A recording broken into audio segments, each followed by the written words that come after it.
Well, good morning, everyone. Welcome to the HMIS Report Office Hours. So to ensure we see your questions, we're asking that you please use the Q&A icon at the bottom of your Zoom window for any questions you'd like to submit to us during this time. For today's agenda, we'll be covering an overview of the federal reports, the LSA, and the SPMs, overlapping enrollments, project descriptor information, length of stay unit utilization, and at the end we'll have Q&A for your questions. Meeting materials and the recording will be available on the OCHMIS website after this meeting. So the purpose of these office hours is to make you aware of some upcoming reporting and how your agency can prepare for this. October begins our federal reporting season, where our COC's data is sent to HUD to analyze and provide information about characteristics of people experiencing homelessness and how effectively they're being served in our Orange County system of care. So for federal and also state reports, performance outcomes are used to determine the amount of funding our COC will receive from these entities. So data quality is critical to help ensure your agency and the COC continues to receive the funding needed to address homelessness in our community. We strongly encourage you to maintain these best practices for data quality on a regular basis. Run data quality and performance reports quarterly. Review data quality and performance correction files that the HMIS team sends, and review data element collection requirements using our knowledge base articles and our training materials. Today, we're focusing on two upcoming federal reports, the longitudinal system analysis, and we call the LSA, and the system performance measures, which we refer to as SPMs. The longitudinal system analysis is an annual report which includes demographic, performance, and household composition information, as well as patterns of system use. The LSA from each COC is consolidated to create the AHAR that's submitted to Congress each year. The system performance measures measure performance of a continuum of care as a whole in meeting the needs of the people experiencing homelessness. 6 measures comprise the SPMs, which are used as competitive elements in annual COC program competitions. They both use the same reporting period. So this year, that would be 10/1/2024 to 9/30/2025. System performance measures use our COC's data and uses specific measures to categorize these outcomes. The following measures are affected by your data quality. So measure 1 is the length of time persons remain homeless. Identify any data quality issues by reviewing the length of stay within the emergency shelter, so no more than 30 days, and transitional housing no more than 180 days. Reviewing the length of homelessness and verify that the approximate date of homelessness is for the current episode. Measure 2 is the extent to which persons who exit homelessness to permanent housing destinations return to homelessness, otherwise known as recidivism. So for this, review if a client who exited a permanent housing situation returned to that system within 2 years. Measure 4 measures employment and income growth. And so you would want to review COC-funded program support to increase clients' income during program participation and exit. And then measure 7 is a successful placement from street outreach and successful placement in or retention of permanent housing. You would want to review exit destination or PH stabilization in programs to determine successful outcomes.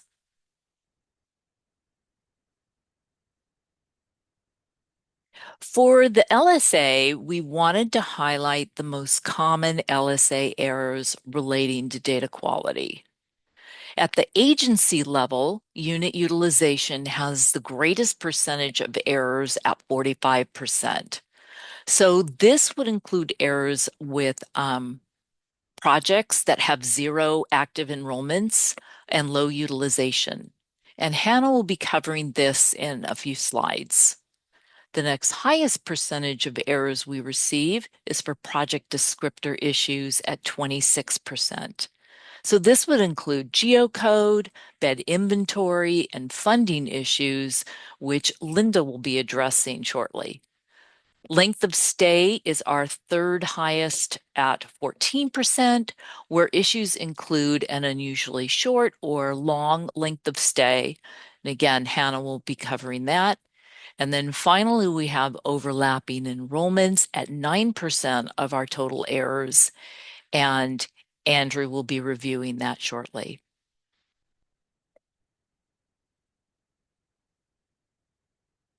So we wanted to review the processes that we'll be implementing before our data is sent to HUD. The first step is that the HMIS team will reach out to agencies with a spreadsheet of data corrections, either flags or potential errors. So that would be system performance measures 1 through 7, overlapping enrollments, project descriptor issues, and length of stay unit utilization issues. So the next step is for agencies to review the data in the spreadsheets and complete the corrections in the client records to resolve issues and work with the HMIS help desk to resolve those flags. And then the final step is that the HMIS team submits the HMIS data to HUD. So as mentioned earlier, we're going to cover the top errors and reports you can run in Clarity to assist your data quality efforts in each category before the actual LSA and SPM processes begin. So next, Andrew is going to cover overlapping enrollments. Andrew? Yeah, hey everyone. In these next few slides, I'm going to be going over overlapping enrollments, some common errors with them, and how to address them in HMIS. So overlapping enrollments occur when a client is enrolled in multiple HMIS projects during the same time period. And these overlaps are often caused by data entry errors such as missing exit dates or duplicate enrollments. Now, sometimes there can be overlapping enrollments that might be valid in specific situations. For example, if a client exits an emergency shelter after enrolling in a permanent housing project, but before the permanent housing move-in dates, that's an example of an okay or valid overlapping enrollment, as long as the emergency shelter stay does not overlap past the housing move-in dates.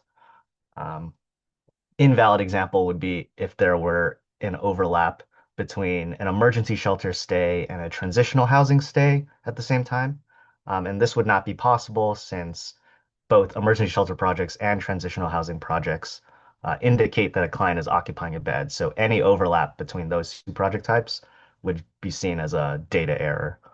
And I have some sort of visual examples on the bottom to kind of show what a proper enrollment pairing would be versus an improper enrollment. So on the left side, we have some valid enrollments. The first graph shows an emergency shelter stay, and then a day after the client enters a transitional housing stay. So since there's no overlap between these enrollments, that's considered um, a valid pairing of enrollments. And then below that, we have a client who was enrolled in an emergency shelter in the last week of October. They started enrollments in a permanent housing unit after that, but they didn't move in until November. So this is okay to have a little bit of overlap in this scenario, as long as the overlap does not, as long as the emergency shelter enrollment does not overlap past the permanent housing move-in date. And when that happens, you get the situation pictures on the right side, which is an improper enrollment pairing or an invalid overlap. So as you can see, in this case, the client stayed in emergency shelter, but they were continued to be enrolled past the housing move-in date, that indicates some type of data entry error. So either the housing move-in dates for the permanent housing enrollment would have to be corrected, or the emergency shelter stay would have to be corrected to prevent that overlap from happening. We can go to the next slide. So to address these errors, we are going to be sending out agencies a file with clients who have an overlapping enrollment between your agency and another. And it's going to look something like this. It's going to be a Excel spreadsheet, and it's going to have a few key columns that I have pictured here. We have the enrollment information for your agency. So that would be the overlapped agency on the left. And it's going to show you the clients, their unique identifier, their enrollment information, project start date, project exit date, and housing move-in date if applicable. And then on the right side, there's going to be some columns for the overlapping agency name. So this would typically be another agency. And so in this example, we have a client who's enrolled in an emergency shelter, but that emergency shelter stay overlaps with another agency's PSH enrollment. And so this report we're going to be exporting and sending out to agencies, but it's also available for you to run as you're doing data corrections in the report pathway listed below in the data analysis tab under built-in reports. And we're asking every agency to review the overlapping enrollments that they have listed on the report and make any corrections needed to project start date, project exit date, or housing move-in dates. And you want, whenever you're making corrections to HMIS, you want to be mindful of um, what actually happened for the enrollment. So don't, if there's no need to make any corrections on your enrollment, it's fine to just, not address that enrollment. We want to make sure that the enrollment data matches the client's experience exactly. And we can go to the next slide for that. And so this one, I'm just showing, once again, that report pathway. And how to access it in HMIS, but I'm also going to start sharing my screen and I'm going to show you exactly how to access that report.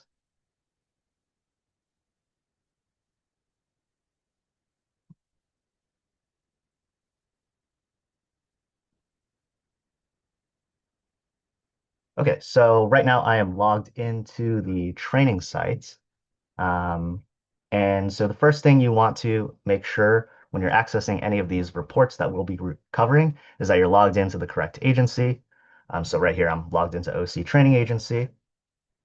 And to access the report, you want to go to the report section and this little waffle icon on the top right, data analysis,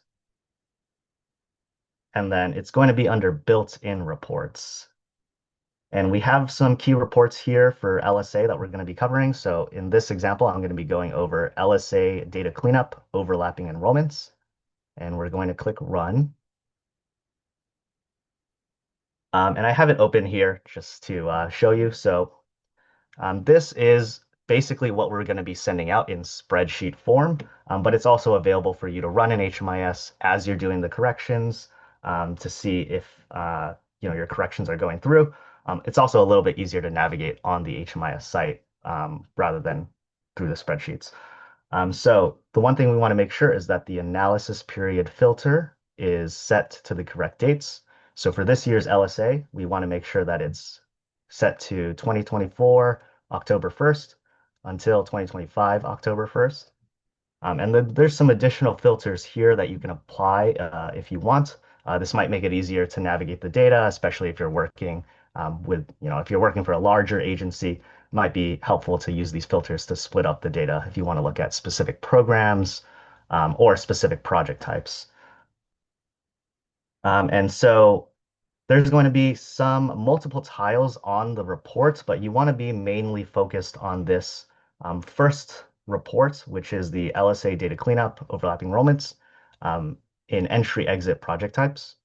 And it's going to be, like that slide showed, a list of enrollments from your agency that overlap with another agency. So you're going to be primarily focused on this data on the left side, the overlapped project information. So in this case, we have a client enrolled in this emergency shelter for the overlapped program name. This is their enrollment information. We have the project start dates of a long time ago in September 15th, 2021, but we have no exit dates. And since this is emergency shelter, this leads me to believe that, oh, maybe the exit date wasn't inputted, and that's why it's causing this overlap on the right side. If you scroll down here, it's overlapping with a transitional housing project. So because any overlap between emergency shelter and transitional housing is impossible, this would need to be corrected either on our end for the overlapping or the other agency. So since I know that, this is training data, I know that this needs to be corrected. We need to put in an exit date. I'm going to focus on the overlapped project enrollment. I'm going to, you can either look up the clients because it shows the client unique identifier, or you can press these three dots here under overlapped enrollment ID, and that will directly link you to the program that's overlapping. So I'm going to go to the overlapped enrollment. I'm going to exit them so that there's no longer any overlap. Um, so this client exited to transitional housing, and we'll put the dates as, since it's ES to TH, we can actually put the date as matching the start date. So I'll put that they exited on October 1st. And then, obviously when you're making the corrections, you want to be mindful of the exit screen and answer it and work with staff to make sure that it's incomplete. But for this example, I'm just going to save it like this. Um, Actually, I don't think I can. Um,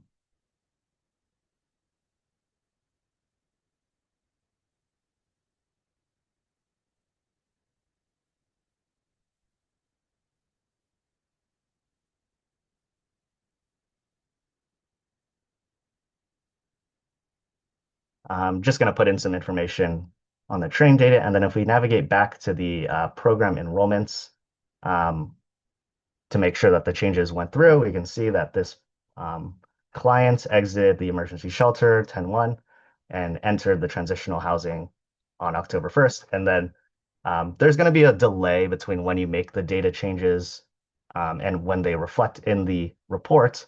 But if you were to, make all your data corrections on one day, then if you ran the report, I want to say, 24 hours after, they should no longer show up.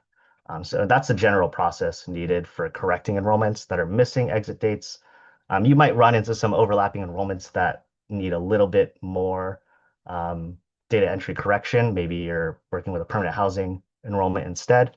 But that's generally what we're going to be asking agencies to do is review this report in HMIS or the report that we're exporting and just making sure that all the information is as complete as possible and is accurate as possible.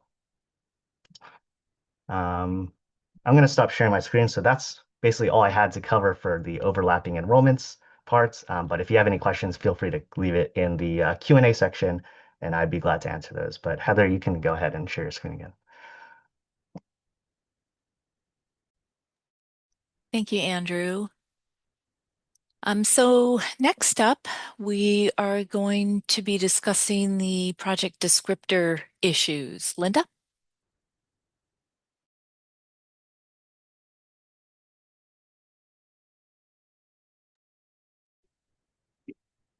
Okay, so for the project descriptor issues, these occur when the project operating start dates, geocode of funding or bed inventory has not been updated in HMIS, or the records currently in HMIS reflects incorrect data.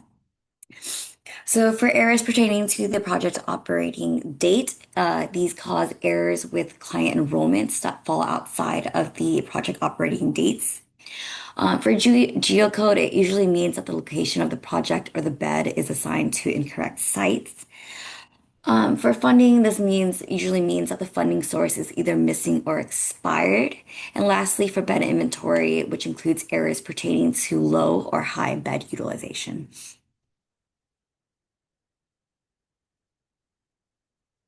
So for the LSA, the HMIS help desk team will be sending out a spreadsheet containing project descriptor data corrections for all participating agencies. And then agencies will need to verify the project that the project descriptor data is accurate. The site, the geolocation is reflecting where your program is operating. If there are changes that need to be made, please submit a ticket. Agencies that don't see their active project listed in the funding source report. This means that the funding is either expired or missing, and that you will need to submit a ticket to provide the updated funding source information for that program. And if there are changes to bed inventory, please submit a bed inventory update form to record the minimum quarterly fluctuation of the bed inventory. Agencies are encouraged to review the agency setup review dashboard on a quarterly basis to ensure that the program record still reflects the agency's operations.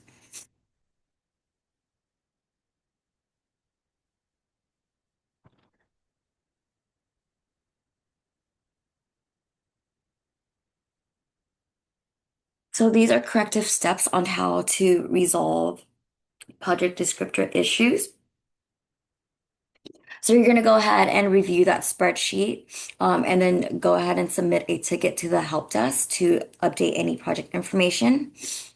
So if you see any discrepancies in your bed inventory section, or you need to update your bed inventory, please submit the request to update bed inventory form that we linked here on this slide. If you see any projects that are listed that needs to be deactivated, if the funding has expired, you will need to submit the project closeout form. And then any other issues, please submit a ticket to the help desk so that we can further investigate that issue. And then again, we highly recommend running the agency setup review report to confirm the updates. And with that, I am going to share my screen and do a little demo on how to run the agency setup review report.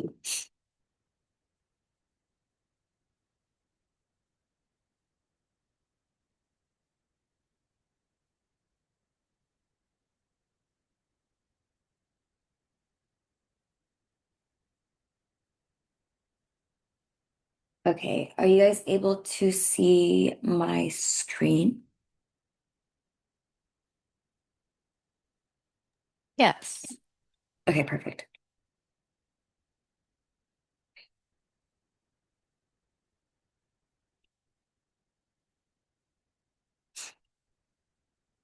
Okay, so to get to this screen, you're going to go ahead and locate the Launchpad, go to Reports, go to the Data Analysis tab, OC Training System Reports. You're going to go down to Agency Management, and you're going to go ahead and run that report. And I already went ahead and pulled it up here. And then what you're going to want to do is include your agency's name. So I'm going to go ahead and do this for the OC Training Agency. And then we're going to go ahead and run that report.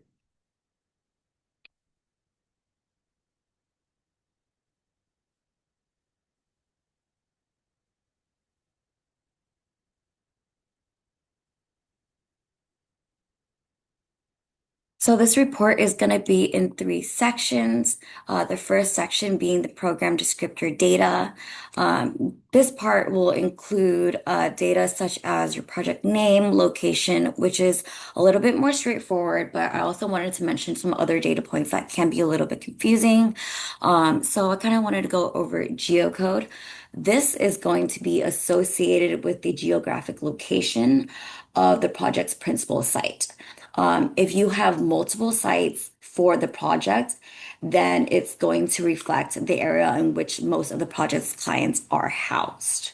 A common error for this would be sometimes Agencies would list the geocode as the administrative site for the project, but again, this is going to be associated with the geographic location of the project's principal site.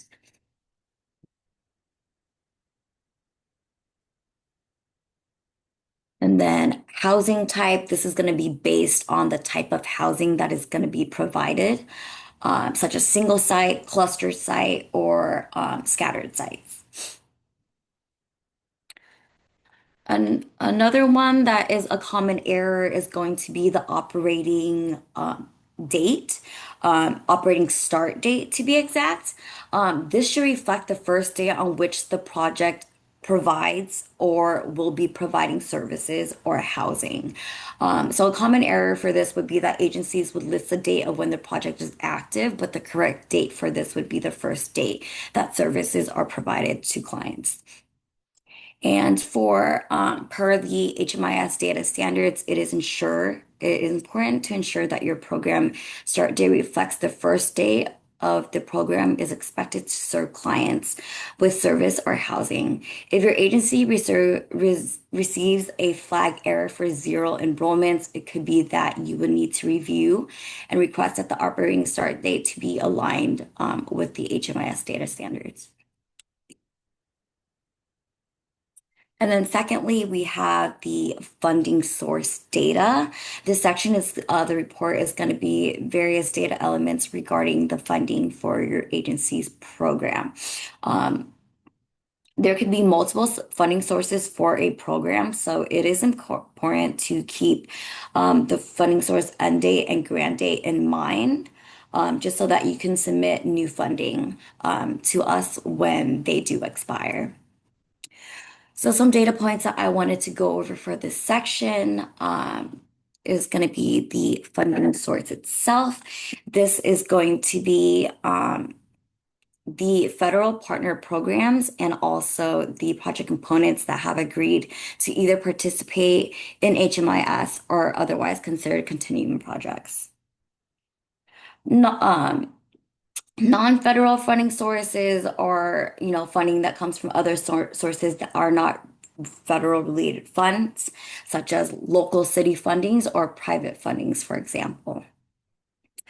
Another one would be the grant identifier. This is the unique identifier for the grant, and this can be found as a grant number that is assigned by the federal partner.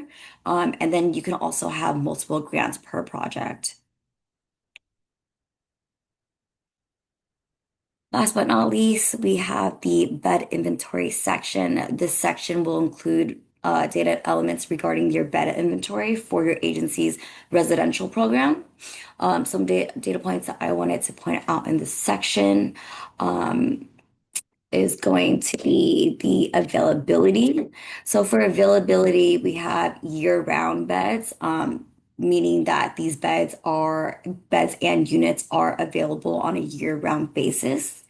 Seasonal, this is not going to be available year round, but this is more planned on a basis with a start and end date. This is usually anticipated for periods of higher demand for beds during that time.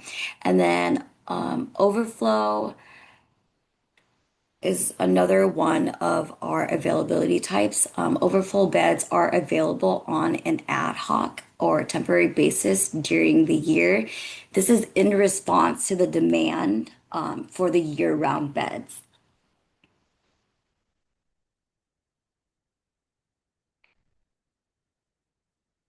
And then also we have dedicated beds. These are beds that are dedicated to different subpopulations in our COC, such as veterans, chronically homeless, or youth that are experiencing homelessness. And then non-dedicated beds are all the other beds that are already not accounted for on the dedicated bed fields.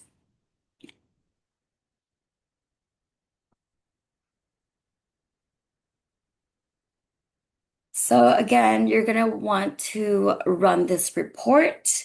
The LSA corrections that we will be sending out is going to be directly pulled from this dashboard.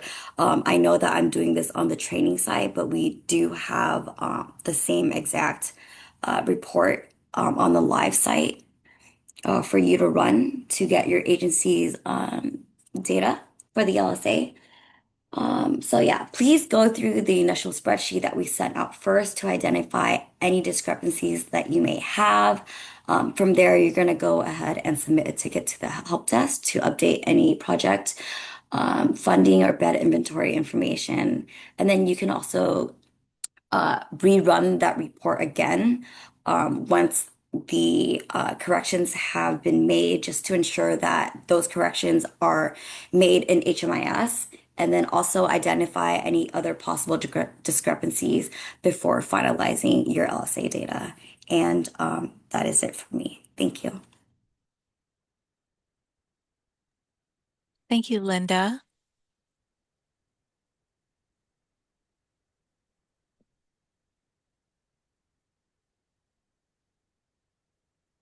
Bear with me while I switch screens.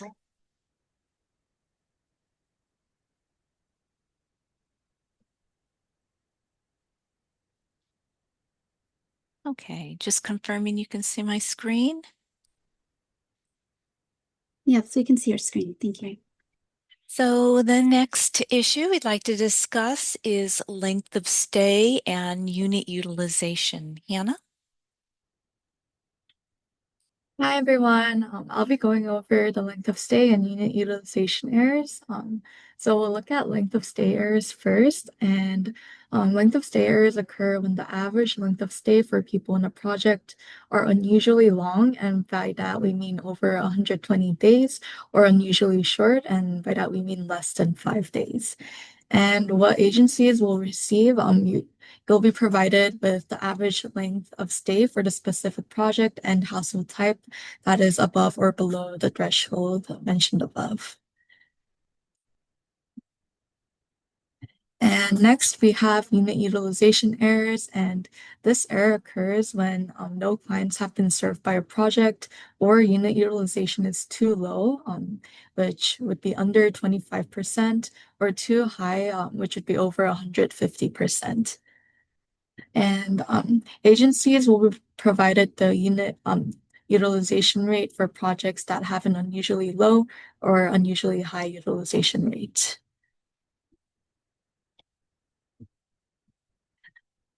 Yeah, so I'll go over how to resolve length of stay and unit utilization errors. And so the report you'll want to run is the LSA data cleanup, length of stay, and utilization overview report for the reporting period of October 1st of 2024 to October 1st of 2025. And so after reviewing this report, here are just some potential corrections that you might need to make for your agency, depending on the type of errors you see. And so, yeah, I'll just give some examples.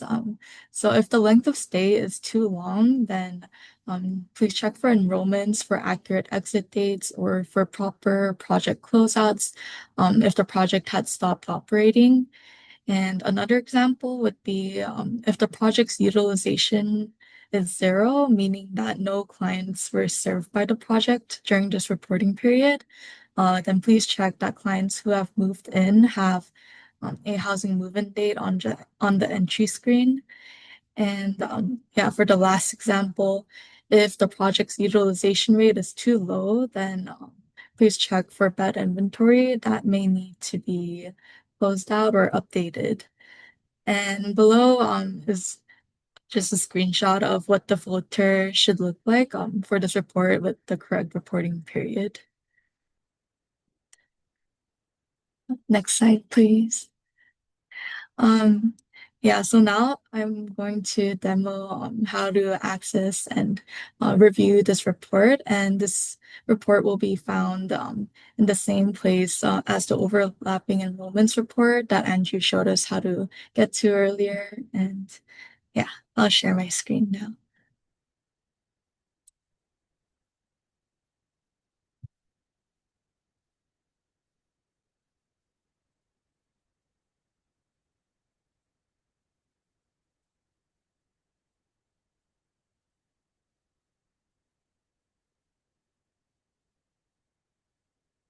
Okay, yeah. So this is the length of stay and utilization overview report. And up here, yeah, here's just the filters again with the correct reporting period. And also under program name, you can choose any specific projects you want to look at. Yeah, if you'd like to look at them one at a time. And yeah, so there are two sections on this report. And the first is the length of stay section. And here, I'm going to go over the entry, exit, emergency shelters, length of stay. And if you hover over this information symbol, then it'll give some like a quick summary of what you're viewing. And yeah, on here you can see just basic information about the project, like the project name and type and its active status, as well as the operating start date and end date. And here we're going to look at this very last column where it says average days in project. And yeah, that's showing the average length of stay for this project, this ESG funded emergency shelter training program. And if you click this box here where it says 691 days, which is way over 120 days, yeah, it'll show client enrollment data, and we'll just wait for this to load. And so yeah, you'll see other enrollments, and you could also sort this from oldest to newest by the project start date. And this will just be helpful in seeing enrollments that have been active for a very long time. So you can go in to the enrollments and close or exit the client if, yeah, that is necessary. And if that is accurate, yeah, you can do that through the screen. And yeah, next I'll go over the utilization section. And here again, you'll see basic project information, like the project name and active status. And yeah, for this section, we'll want to focus on these last two columns here, which are helpful for viewing the utilization rate for this project, which is 936%, which is very, very high. Um, and also there's a short note on the last column. It says high utilization, so you'll be able to see why you have this error for this project. And yeah, while viewing this section, you might also realize that that inventory needs to be updated for this project. And so like Linda also mentioned before, you can fill out the request to update that inventory form from our OCHMIS website and submit that if needed.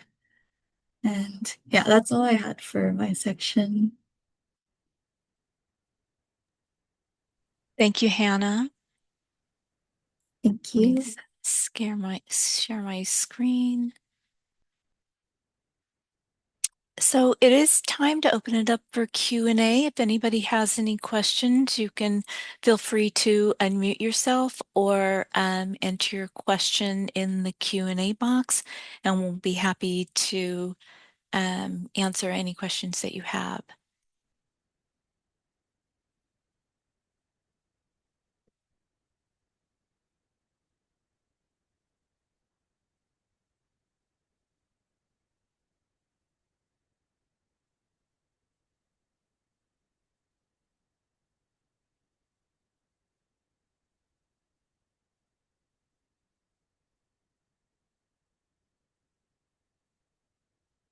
And just a friendly reminder to please enter your name and your agency name into the chat.